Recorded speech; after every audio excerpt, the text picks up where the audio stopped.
technology, I've seen advisors hyper focus on technology, and then I ask them, well, tell me about what your systems, right? Meaning what they're using technology for. And they don't have an answer for me. So I'm like, why are you focused? Why are you spending so much time on technology when you don't even use it, right? You don't even use the technology that you have at your current firm.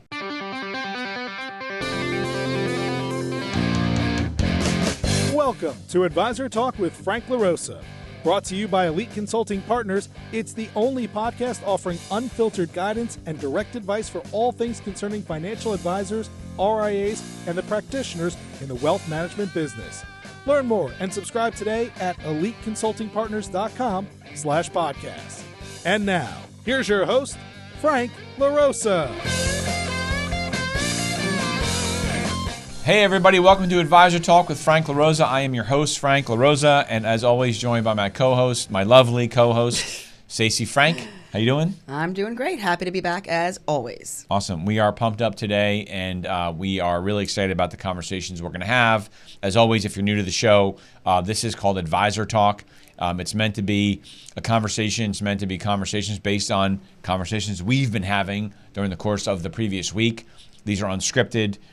These are our way of giving back to the community, talking about things that we think you should be listening to and understanding and hearing about. Sometimes we get opinionated, and that's okay because that's what I think the community needs. So if you're listening to us on Apple or iTunes, whatever, don't forget we have a YouTube channel, which is also Advisor Talk with Frank LaRosa. You can check it out. You can see our studio, see some of the changes that we've been making. And don't forget to like and subscribe. Send in comments, and of course, always, if you think of someone that might need this information, feel free to pass it to them. So, with that said, today, last night, as a matter of fact, I had a conversation with one of my consultants and their client about they're going through this process. I'll call it a north of $10 million team. I'll just leave it at that. And they've talked to a number of different firms. And their question was essentially like, well, what other firms should I be talking to, right? And we can show them any number of different firms. So the real question is like, how many firms is enough firms to talk to when you're going through this process, right?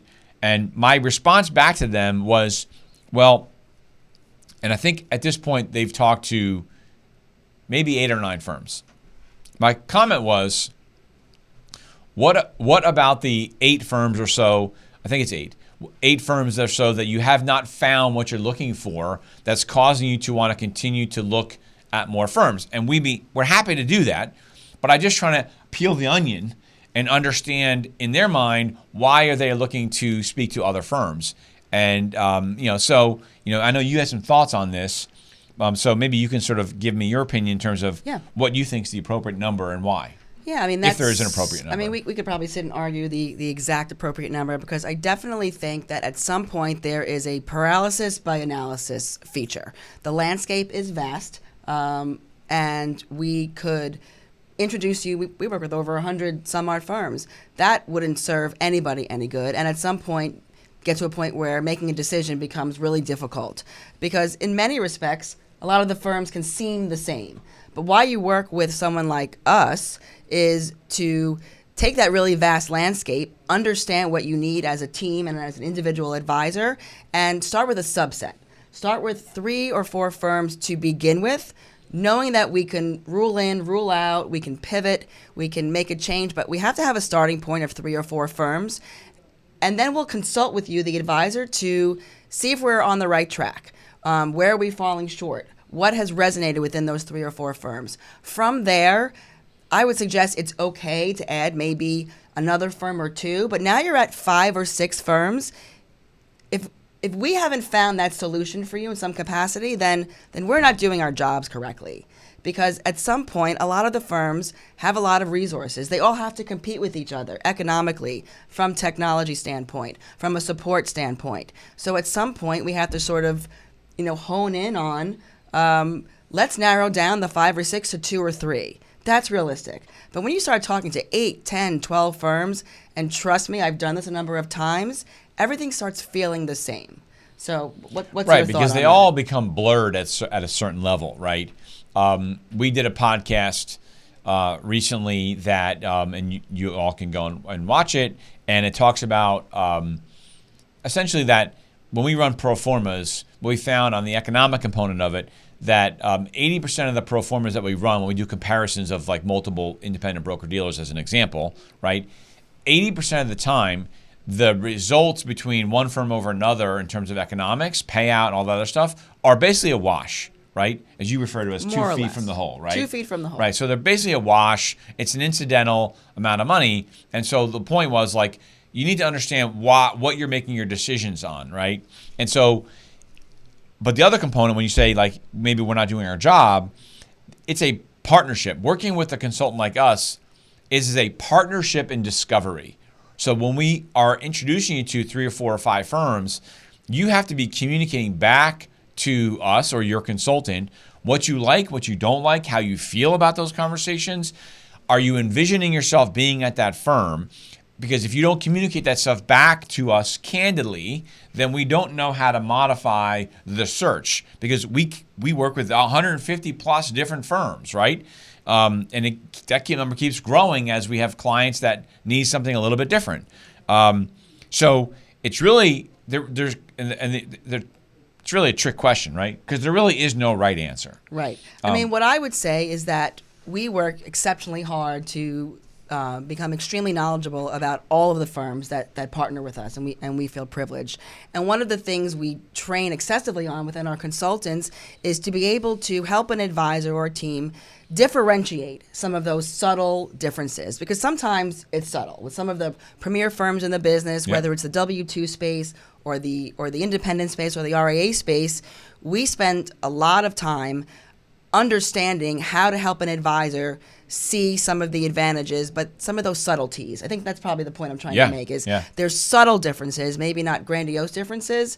So working with us and having a consultation after we've already done some initial due diligence is really, really critical. Right. And can tip the scale. Yeah, look, I've worked with clients, and I have one particular client who's actually a good friend of mine now. At the end of the process, which was about a 4-year process, they talked to close to 24 different firms, which included custodians, which included some technology solutions, right? And ultimately, they ended up going to the firm that was the first firm I introduced them to and said, this is where I think you're going to end up, right? Because of a bunch of different reasons. Where basically it was going to be a 2-step process, right? They were torn between starting their own RIA, not starting their own RIA. So I suggested a firm that they could start on the independent channel and then move over to their own RIA in a very easy transition process for their clients after 4 or 5 years, which they actually did a year ago. So they did that second step, right?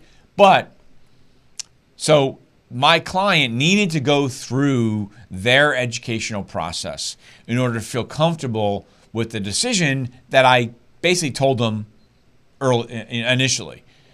Because they were really honest with us about what they were looking for and also what you're trying to build. Where are you trying to go with your business? If you don't know where you want to go with your business, the question that I ask everybody is, what do you want to be when you grow up, right? It makes it more difficult for us and for you to figure out what firm is the right firm. So the process, when you're working with a consultant and they just say, listen, these are the 3 firms I work with, you want to run the other way, right? It's a process, and you want to be able to, within reason, talk to the right number of firms so that you feel comfortable with the information that you have, that you can be successful on their platform. Right. And sometimes, I want to just add one little caveat here, is sometimes we might make a suggestion knowing that it'll be a firm that we don't think is right for you, but you may need to spend some time learning, spending most amount of time learning where you should go, what does align with your practice and what you want to achieve. But sometimes adding a firm in to prove what you don't want is part of the process as well. Like, I would never go to XYZ firm. I might say, let's do some due diligence on it. Right. Because sometimes, an advisor or a team will say, I had no idea that XYZ firm could do X.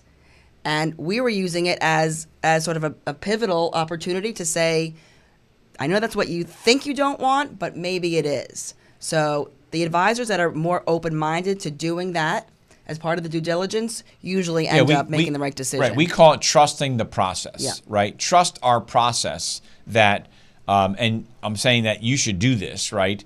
Be open-minded. The theory here is we want to help you move, but we really only want to help you do that one time. Meaning that we want you to go to the firm that is your forever firm, right?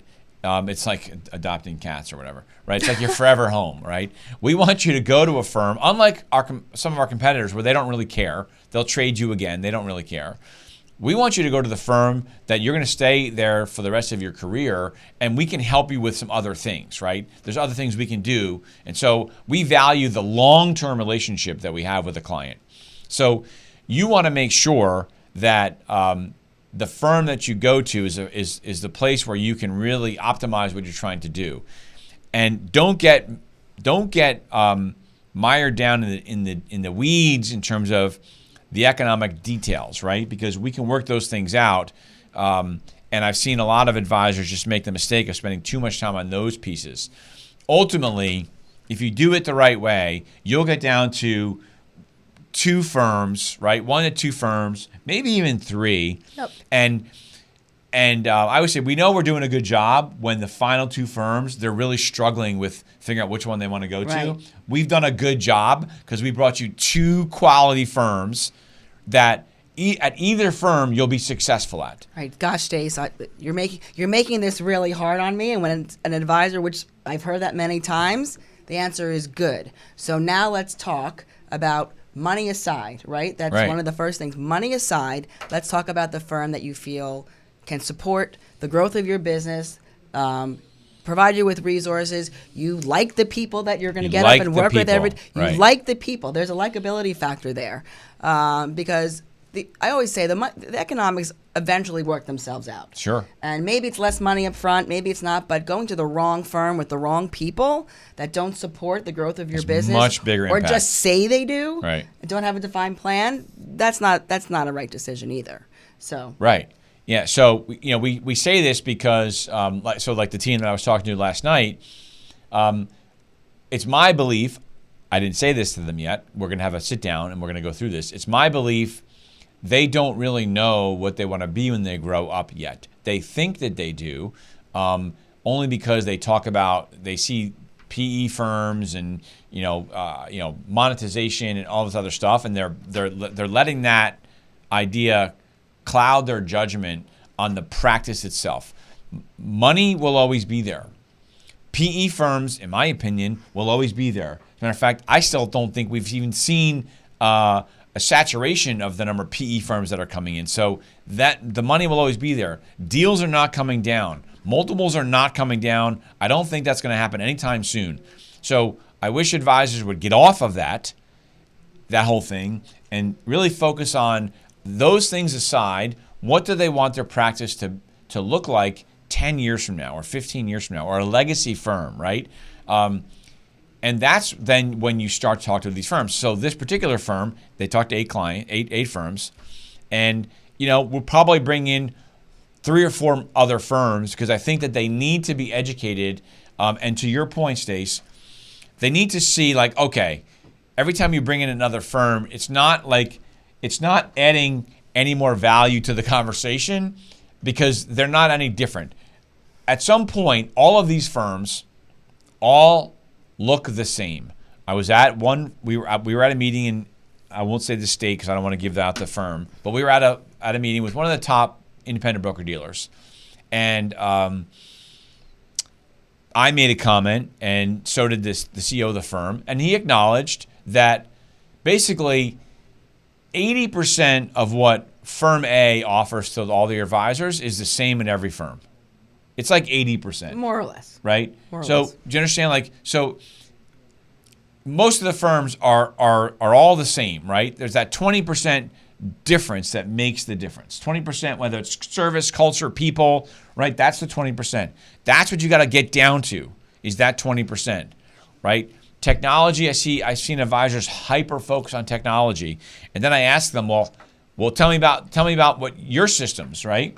Meaning what they're using technology for. And they don't have an answer for me. So I'm like, why are you focused? Why are you spending so much time on technology when you don't even use it, right? You don't even use the technology that you have at the current firm. So we try to get into those things, and some of that is why we have you talk to the number of firms that you talk to, so you can educate yourself and narrow the focus on what you really are trying to identify in the firms that you want and the final firm you want to go to. And sometimes I have this conversation often. It's a geography conversation. There's one of those advisors at that firm on every single street corner. I mean, that's good maybe for recognition, but how about being the flagship office of a firm that is just doing exceptional things for advisors and high net worth clients and have great technology, and you are the flagship office because there's not a lot of other teams in your area. That's a great thing. Right. And I have many conversations with advisors where that's really opportunistic for them. Right. So we try to work with an advisor and initially show them a spectrum of firms within the space that they're looking for, right? So we try to show them a spectrum of firms in that area to educate them. And then what we do is we then expand on by adding firms based on what they liked or disliked from that initial set of firms, right? So we're actually expanding it, and then we're taking sort of a broader approach. We're expanding the number of firms, but narrowing the space at which they're looking at. That's the process. It's not easy, but that's the process that we have refined and we know works. Because very few of our clients that we move to a firm ever leave that firm. And we've been doing this for 14, 15 years. I've been in the business for 30 years, right? And so that's the process that works. So the answer to the question of how many firms is the right firms is there is no answer. That's the answer. It depends. Right. It depends on all these factors that we just brought up. Right, exactly. So, but what you do need to understand is you need to be working with a firm that can take you through this process and guide you the right way, so you're not just talking to the same types of firms over and over and over again, right? And to your point, if you're talking to the same types of firms every other week, and you're just talking to a new one and a new one and a new one, you're either doing it by yourself and you're wasting your time, or you're working with someone that doesn't understand the process, because you shouldn't be doing that. Right, you should be narrowing your search, and if you keep talking to firms and you're not finding out what you're like, you either didn't communicate it the right way to the consultant that you're working with, right, or you haven't really thought about what you really want, and that's why you're not getting the answer that you're looking for. That's why you're having a hard time finding the right firm. Yeah, and I think we can look. The landscape is vast. We've said that a million times, especially in the independent space. So let me just go with this for a minute. But we really feel like independence is on a spectrum, right? There's multiple categories, if you will. I'll just leave it vague, so you'll have to have a conversation with us. What does that mean, a category? There's multiple categories that we put different independent firms in. For example, independent firms that have a strong brand recognition, independent firms that have a self-clearing component, independent firms that have multiple custodians, independent firms that are a hybrid, independent firms that have, I can go on. International business, strong alternative platform. Right. Yeah. So if you're someone that's not sure, my strategy might be, let's go through each category that we strategically group those independent firms in, so that you learn, and then let's narrow it down to say, I don't like that category where there's strong brand recognition, or I really think my clients could use that. So that's not for us to decide, but this process will help you build that definition for what you want. Right. So don't be afraid to talk to more firms, but at the same time, don't spin your wheels either. Understand why you're adding more firms to the mix when you're going through that process, so that you don't waste your time. Anyway, that's our opinion, right? So it's sort of these answer, like a non-answer, right? But the reality is that's to do it the right way.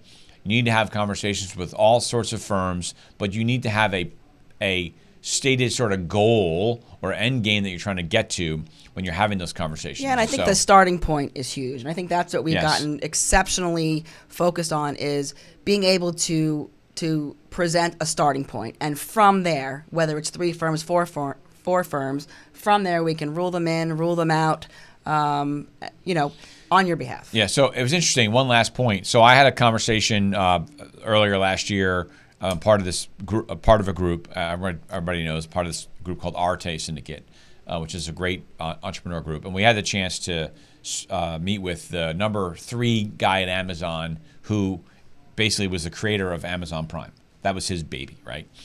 And I asked him this question because we talk about a paralysis by analysis. And that's a real thing, right? It's real. But I asked him this question, and the same thing can be applied here, right? So I asked him a question about data and how much data is enough data where you avoid paralysis by analysis. And his answer was, if the data that you have isn't giving you the answer you're looking for or think you're trying to achieve, then you don't have enough data. And I would apply the same thing here. Yeah. If you are talking to firms and you keep asking, should I talk to another firm? Should I talk to another firm? Should I talk to another firm? What that tells me is you have not found the answer you're looking for. And so talking to another firm is necessary, but you need to understand what it is you're trying to figure out. And so that's what we go through. That's the process we take our clients through. I know that's a lot to take in, but that's the truth. If you want to have conversations like that, we're happy to have those conversations. Obviously, we're very opinionated. We work with a ton of firms. Many of those firms we found or we came to know because we had to go do a search for a client because what we had at the time wasn't what they needed. So we went out and found a new firm to solve that problem for them. That's why we have so many firms that we work with. But ultimately, we represent the financial advisor as the client. And so that's what we're just trying to solve for. So anyway, with that said, I know there's a lot. We appreciate everyone listening to this. If you are going through this process right now and you're unsure about what you're supposed to do, you're struggling with making a decision on where to start, or really you're trying to do this on your own and you're struggling to decide who to choose, you should reach out to us. We can help you with that process because maybe it's just that you haven't found the right solution yet because you are in a more of a narrow space in your little world. But we operate across all 50 states. Last year we moved 197 unique advisors across something, I want to say it was, I forget the number, but it was a big number, 40 or 50 different firms. So we see everything. We see every product mix, every business makeup, every advisor dynamic, right, team dynamic. We see it all. Right, and treating every single opportunity with an advisor team as unique. Right. No two are the same. Right. We don't group everybody into just one. This is where you should, start. This is where you should end up. But we see commonalities in terms of, advisor practices have certain things. We know that a certain type of practice fits with certain kind of firms. And so we are able to sort of fast track some of this, still have you get educated because we do this every single day. And it makes it a lot easier, which is why for my friend, when and again, I say friend, he was just a client at the time, 4 years prior to that, when he explained to me what their long-term goal was, I knew where they should go. And that's where they ended up later on. So it would have saved all of us a lot of time if he just listened to me, but he had to go through the process. Right. And I appreciated that. And we believe that advisors at some point have to come to their own self-realization. You could it's say, not our business. Go to firm XYZ all you want, but we feel better about that decision if we've gone through a very thorough due diligence. Right. Guiding you along the way, keeping it simple. Yeah. Trying to keep it simple. Try to keep it simple. So anyway, with that said, thanks for listening. We hope you enjoyed the show. We hope you enjoyed the advice.